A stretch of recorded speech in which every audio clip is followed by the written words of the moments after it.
Je remercie le Seigneur de me permettre de vous donner un mot de sa part aujourd'hui, à vous, enfants de Dieu. La Bible nous dit, dans 1 Jean, chapitre 3, « Je vous écris, petits enfants, afin que vous ne péchiez point. Mais si quelqu'un aurait péché, souvenez-vous que nous avons un avocat auprès du Père, Jésus-Christ le juste, qui est une victime expiatoire pour nos péchés et pour ceux du monde. » Cela veut dire que il est la victime expiatoire pour celui qui vient trouver la grâce, pour le païen qui veut se convertir au Seigneur et être pardonné de ses péchés, mais il est aussi la victime expiatoire pour le chrétien qui viendrait à mettre un genou à terre.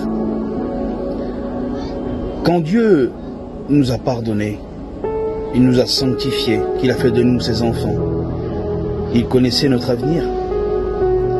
Il savait que parfois on allait pécher et mettre un genou à terre. Mais il nous a acceptés quand même. Pourquoi? Parce que Dieu sait de quoi nous sommes faits. Nous ne sommes que cendre et poussière, avec un cœur faible et une volonté très faible.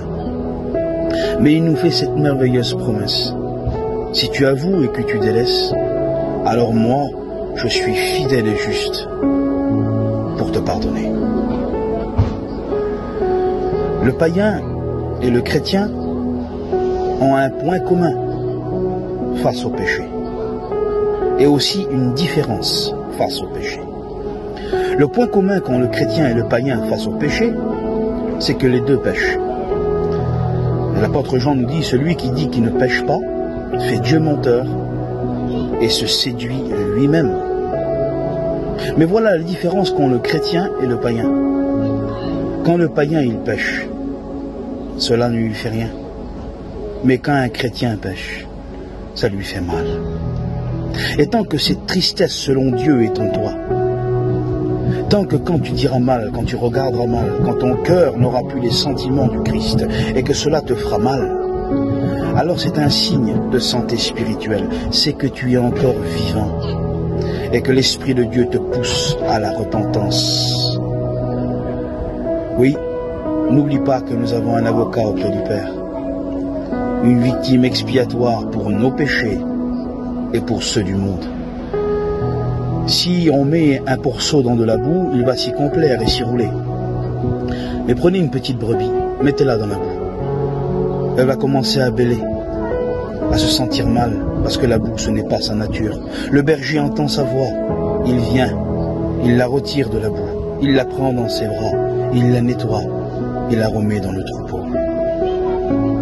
Alors si quelques-uns auraient péché, et si le péché est en train de te faire mal, c'est que tu es encore vivant.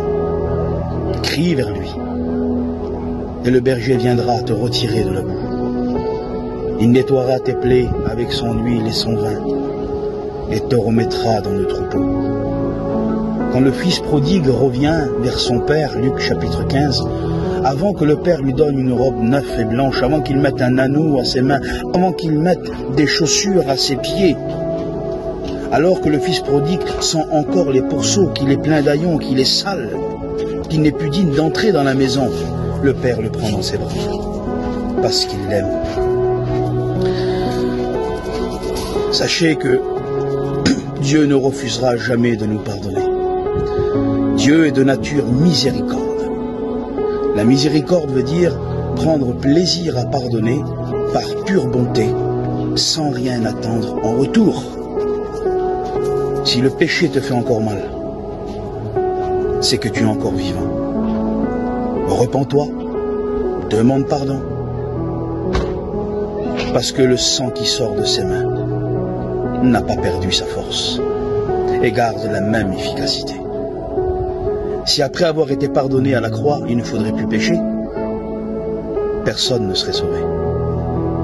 Mais nous avons un avocat auprès du Père, Jésus-Christ le juste, qui est une victime expiatoire pour nos péchés et pour ceux du monde. Alors entre dans ta chambre, appelle le berger brebis, il nettoiera ta robe, soignera tes plaies, et te rétablira. Que Dieu vous bénisse et vous remplisse de sa grâce.